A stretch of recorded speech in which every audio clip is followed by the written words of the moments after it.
So in this show, Viola Davis is, her name is Annalise. She is a professor at a law school and also a really well-renowned defense lawyer. So you see she has this huge lecture class and she's a really like toughy, you know. And she kind of runs this like contest to choose like 5 or 6 students who will help her out at her actual legal practice, like kind of intern for her and help her like gather evidence and stuff to help win cases. So basically it becomes about her and the interns, and she's got a husband and she's got a boyfriend, and you know, and the cases change each episode, but there's still some carryover with the main characters, which I like. You know, like usually it's one or the other, but not both. Like usually you'll have like a show, like for example, Criminal Minds or Law and Order, where each show is about a different case, and once you finish one episode, the next episode has nothing to do with the first, right? Well, in this show, there's 2 things going on in each episode. You have some sort of legal case that she's trying to win, and a bunch of drama going on with the interns and her own relationships. So you'll finish the case, it'll get wrapped up, and then something new will come in at the end of the episode, which will be a cliffhanger for you to want to come back and watch the next episode. And I've seen 3 so far, so I can't like say with certainty how it's gonna play out, you know, through all the 6 seasons, but that's how it's been, and I do like that a lot.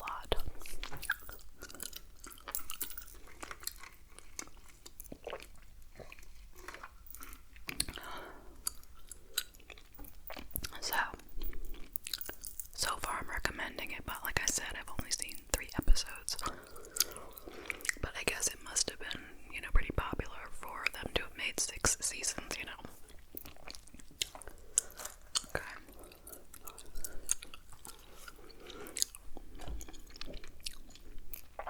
I also just started watching Lucifer. Okay, so this has 6 seasons, and it's over, I think. And it's, the star of the show, his name is Tom Ellis. So, it's about Lucifer, who is an angel that was cast out of heaven, and he was sent to, you know, be in charge of hell. So Lucifer got bored of being in hell and decided to take a little vacation, which became an extended vacation. And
let's say he was at mid-80s by the end, you know. And I don't know him, but I guess he was a big deal. They showed clips of him. He was on the Phil Donahue show, like back in maybe the 70s, as this like really, you know, cutting edge journalist. He reported about a nudist colony by going and living at the nudist colony, and that was like really, you know, an unusual thing to do, but he did it. And anyway, but that's not what this is about. Just some background on him. So in the 80s, this guy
But it was an interesting documentary, so I do recommend that one.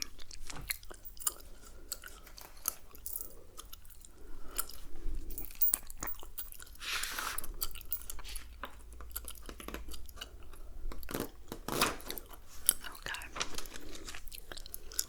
Let's talk about Crime Scene: The Vanishing at the Cecil Hotel. It's a docu-series. It's a very popular new series, and it was very interesting and creepy. So, it's about this woman. Her name was Elisa Lamb, and where was she? She was from Canada, and she was a university student there. She was 21, and she decided to visit Los Angeles alone. Okay. Even though she had bipolar and was not, the most stable all the time. I don't really get it why her parents, let her go. I know she's 21, they don't have to let her, but I'm just saying, even, I, an older person, wouldn't travel out of the country by myself. I just wouldn't do it. But anyway, so she's 21 years old. She travels alone to LA. She gets a room at this god-awful place called the Cecil Hotel.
I've seen season 1.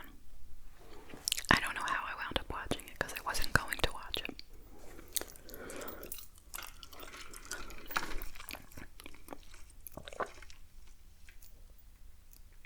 So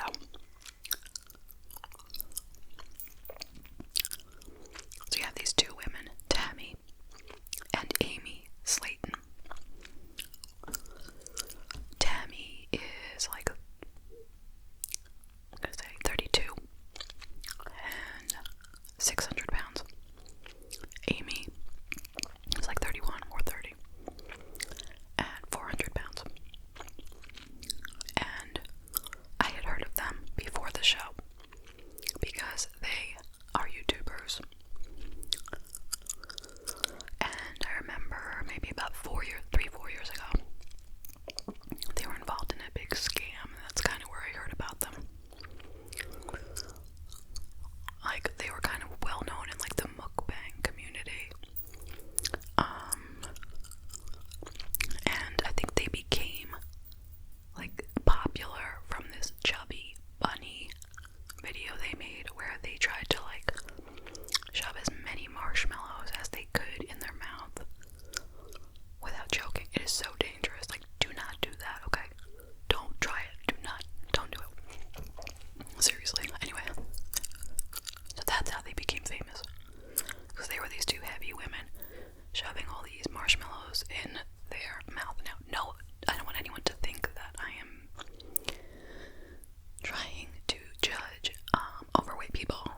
I am absolutely not. I'm just telling you about the show and telling you my opinion of like their YouTube channel, okay? So, at one point, Amy started a GoFundMe account because she said her sister was dying and she needed money for an extra large coffin, which, as you could imagine, is very expensive. A regular coffin is very expensive. Now imagine an oversized one. So people sent money. Meanwhile, the sister didn't die, and Amy just kept the money. And people were like beside themselves, as you could imagine. Like, that's a mess. So whatever, like, that's always what I had in my mind. I didn't watch their channel. I was like, wow, that's, that's pretty low.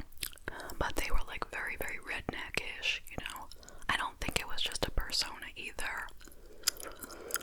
They were just really, really out there, you know what I mean? And they got put on this show. And I just really feel like, maybe I'm wrong, alright?